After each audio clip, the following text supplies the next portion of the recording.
Hello everyone, मैं एथवाला श्री सद्गुरु classes में आपका स्वागत है। आज हम आपको गैर शताब्दी वर्षों में 8 डेज के कॉन्सेप्ट को एकदम लेटेस्ट सा ट्रिक के द्वारा बताएंगे। आज से पहले इस ट्रिक को आपने कहीं नहीं देखा होगा। आइए देखते हैं। गैर शताब्दी वर्ष नॉन सेंटेनरी ईयर में विषम दिनों की संख्या। शताब्दी वर्ष क्या होता है, गैर शताब्दी वर्ष क्या होगा, ये आप देखिए। ऐसा वर्ष जिसमें इकाई और दहाई का अंक 00 हो उसे हम शताब्दी वर्ष कहते हैं।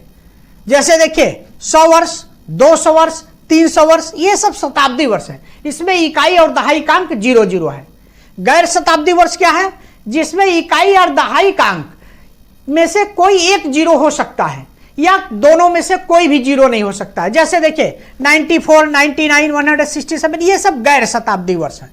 ये सब गैर शताब्दी वर्ष हैं। और ये 100 वर्ष, 200 वर्ष, 300 वर्ष, ये सब शताब्दी वर्ष हैं। इसके पूर्व वीडियो में हम आपको शताब्दी वर्ष में 8 डेज की संख्या को एकदम डिटेल में बता चुके हैं। वहां से आप उसे रिवाइज कर लेंगे। यहां आप देखिए 100 वर्षों में विषम दिनों की संख्या 5, 200 वर्षों में विषम दिनों की संख्या 3, 300 वर्षों में विषम दिनों की संख्या 1, 400 वर्षों में विषम दिनों की संख्या 0। फिर 400 का जो मल्टीपल है, जैसे 400, 800, 1200, 1600, 2000, 2400, 2800, 3200, ये सब विषम दिनों की संख्या 0 होगी।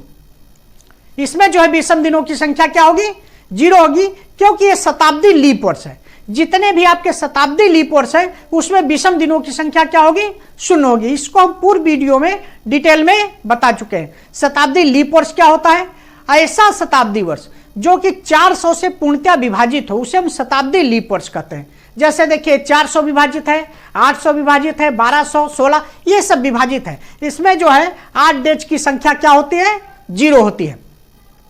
ये आप अपने दिमाग में ध्यान में रखेंगे, क्योंकि इसकी आवश्यकता कैलेंडर के प्रश्नों को भी सॉल्व करने में पड़ेगी और 8 डेज निकालने में भी इसकी आवश्यकता पड़ेगी। अब देखिए गैर शताब्दी वर्षों में नॉन सेंटेनरी ईयर में 8 डेज की संख्या, ये आपके नॉन सेंटेनरी ईयर हैं। इसके पूर्व वीडियो में हम आपको ये 2 डिजिट वाले 94 वर्ष, 99 वर्ष इसको बता चुके हैं।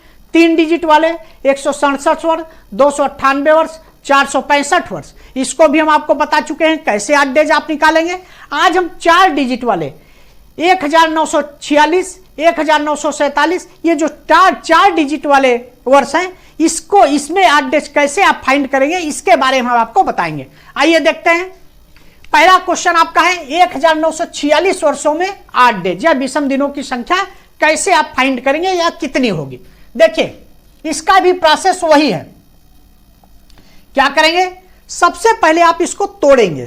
कैसे तोड़ेंगे, तोड़ते समय आप एक चीज ये ध्यान रखेंगे, जो ये आपका 8 डेज यहां दिया हुआ है इसी के आसपास होना चाहिए। इसी के आसपास हम तोड़ेंगे जो शताब्दी वर्ष का 8 डेज दिया हुआ है। जैसे देखिए लीप वर्ष का जो 8 डेज दिया हुआ है, प्रयास करेंगे कि उसी के आसपास हम उसको तोड़ने में ध्यान रखें कि उसी के आसपास हमें तोड़ना है। जैसे 1946 वर्षों में विषम दिन, तो 1946 को आप क्या कर सकते हैं, 1600 प्लस 300 प्लस 46, ये देखिए 1600 आपका शताब्दी लीप वर्ष है, इसका 8 डेज 0 होता है। और उसके अलावा ये आपका 100 वर्ष, 200, 300 वर्ष, इसका 8 डेज आप ध्यान रखेंगे। देखिए 300, तो 8 डेज लिख दीजिए। 1600 वर्षों का 8 डेज आपका 0 हो गया। देखिए 1600 वर्षों का 8 डेज 0, 300 का 8 डेज 1, 300 का 8 डेज आपने 1 लिख दिया। और 46 का इसके पूर्व आप जो है 94 वर्षों का, 99 वर्षों का 8 डेज निकाल चुके हैं। उसी तरीके से आप लगाएंगे। कैसे, 46 प्लस 46/4 ये आपने कर दिया। अब देखिए 0 प्लस 1 ये आपका 1 हो गया। ये 46 आप लिख दीजिए और 4 से इसे डिवाइड कीजिए। 46 को डिवाइड करने के बाद केवल आपको कोशेंट या भागफल लिखना है, रिमाइंडर से या शेषफल से कोई मतलब नहीं है। डिवाइड करिए, मुंहजबानी आप डिवाइड कर सकते हैं। 4 1 जा 4, 4 एकम 4, फिर इसमें भी जाएगा 4 1 जा 4, 2 आपका रिमाइंडर या 2 शेषफल बचा, उससे कोई मतलब नहीं है। ये आपका 11 बढ़ गया।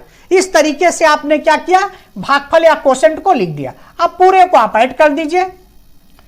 ये आप देखिए 6 1 7 1 8, इधर आप देखिए 1 4 1 5, 58, ये आपका आ गया 58।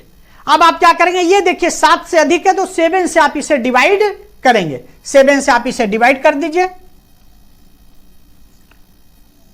7 से आपने इसे डिवाइड कर दिया। देखिए 5 में 7 का भाग नहीं जाएगा तो एक दूसरे नंबर को भी आप ले लेंगे 8। अब 7 7 49, 7 8 56, 8 बार गया, 7 8 56, कितना रिमाइंडर बचा 2, शेष आपका 2 बचा, या रिमाइंडर आपका 2 बचा। जो आपका रिमाइंडर या शेषफल है यही आपका आड डेज है। रिमाइंडर कितना है, रिमाइंडर आपका देखिए 2, रिमाइंडर आपका 2 हो गया तो आड डेज आपका 2 हो गया, आड डेज आपका 2। कहने का मतलब कि 1946 वर्षों में अगर आपको 8 डेज निकालना है तो आपका 8 डेज आया 2। इस तरीके से अगर आपका 4 डिजिट का कोई नंबर दिया हुआ है और उसमें 8 डेज निकालना है तो ऐसे आप उसे फाइंड करेंगे। इस तरीके से ये आपका हो गया। आइए अगला देखते हैं 1947 वर्षों में 8 डेज क्या होगा। इसको भी आप उसी तरह करेंगे। कैसे आप तोड़ेंगे, आप हमेशा प्रयास करेंगे जब भी शताब्दी वर्ष में तोड़ेंगे तो ये जो आपका दिया हुआ है नंबर, ये आपका जो है लीप शताब्दी लीप वर्ष, उसी के आसपास नंबरों में आप तोड़ेंगे। देखिए 1947 में 1600, ये पहला आपका शताब्दी लीप वर्ष इसमें हो गया, प्लस 300 और प्लस 47। आप देखिए 1600 में 8 डेज क्या है, 0 है। 300 में 8 डेज कितना है, 1 है। 47 को आप उसी तरीके से जैसे आप लिखते आए हैं, 47 प्लस 47/4, ये आपने कर दिया। अब देखिए 0 + 1 0 आपने कर दिया, 47। अब आप 4 से इसे डिवाइड करिए, 4 1 जा 4 और फिर 7 बचेगा, 4 1 जा 4, 11 आपका आ गया। ये आपका 11 कोशेंट या भागफल आया। रिमाइंडर आपका 3 बचा, उससे कोई लेना देना या उससे कोई मतलब नहीं है। अब आप इसे ऐड कर दीजिए, 7 1 8 1 9, 4 1 5, 59 आ गया, 59 आ गया। अब आप क्या करेंगे, इसे आप 7 से डिवाइड करिए क्योंकि ये 7 से ज्यादा है। चलिए 7 से आप डिवाइड करिए, 59। 5 में 7 का भाग जाएगा नहीं, तो जब नहीं जाएगा या 0 बार जाएगा तो आप एक अगला डिजिट ले लेंगे 9। अब 7 का पारा पढ़िए, 7 7 जा 49 और 7 8 जा 56, 8 बार इसमें भी जाएगा, 56। रिमाइंडर आपका बचा 3, रिमाइंडर आपका 3 बचा। यही आपका क्या हो गया, 8 डेज, या यही आपका 8 डेज हो गया जो रिमाइंडर आपका बचा। देखिए रिमाइंडर आपका आ गया 3, यही आपका 8 डेज हो गया,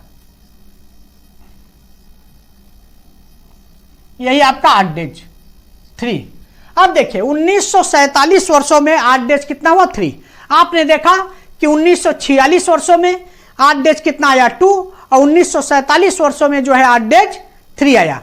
अब इस तरीके से आप देखिए 1950 वर्षों में, 1950 वर्षों में 8 डेज, या 1969 वर्षों में 8 डेज। तो आइए 1950 वर्षों में जैसे आपने इन दोनों को लगाया उसी तरह 1950 वर्षों में 8 डेज क्या करेंगे, आप शताब्दी लीप वर्ष के आसपास तोड़ेंगे। तो देखिए 1600 आपका हो गया, प्लस 300 प्लस 50। 1600 वर्षों में 8 डेज कितना है आपका, 0, 0 आपने लिख दिया। 300 वर्षों में 8 डेज आपका 1 है।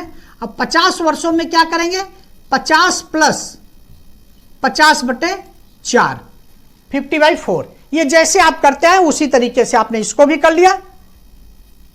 अब देखिए 0 + 1 आपका 1 हो गया, 50 हो गया। आइए आप 4 से डिवाइड करिए, 4 1 जा 4, 1 0 10, 4 2 जा 8, 2 बार गया, रिमाइंडर आपका बचा 2, उस रिमाइंडर से कोई लेना देना नहीं, कोसेंट केवल आपने लिख दिया 12। अब चलिए ये आप ऐड करिए, देखिए कितना आ रहा है। 2 1 3 5 1 6 63, 63 ये आपका आ गया 63। 7 से अधिक है, 7 से आप इसे डिवाइड करिए,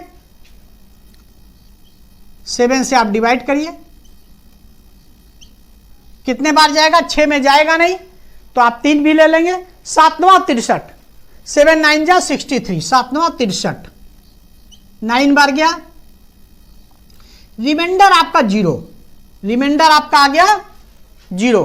तो जब रिमाइंडर आपका 0 आ गया तो आपका 8 डेज भी 0। रिमाइंडर कितना आया? रिमाइंडर 0,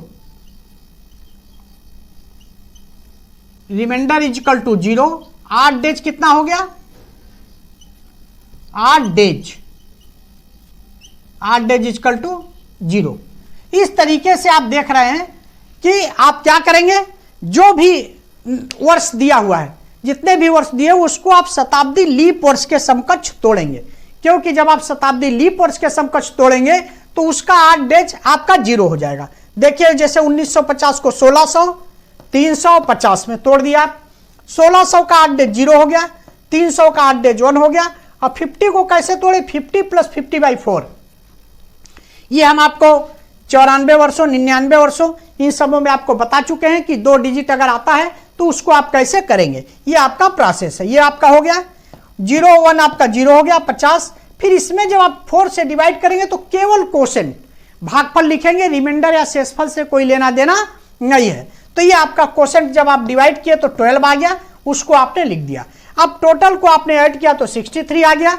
अब 63 क्या है? 7 से ज्यादा है तो 7 से आप इसे डिवाइड, 63 आपका 8 डेज आ गया, लेकिन ये 8 डेज 7 से ज्यादा है तो 7 से आप इसे डिवाइड करेंगे जब तक कि रिमाइंडर आपका जो है 7 से कम नहीं हो जाता।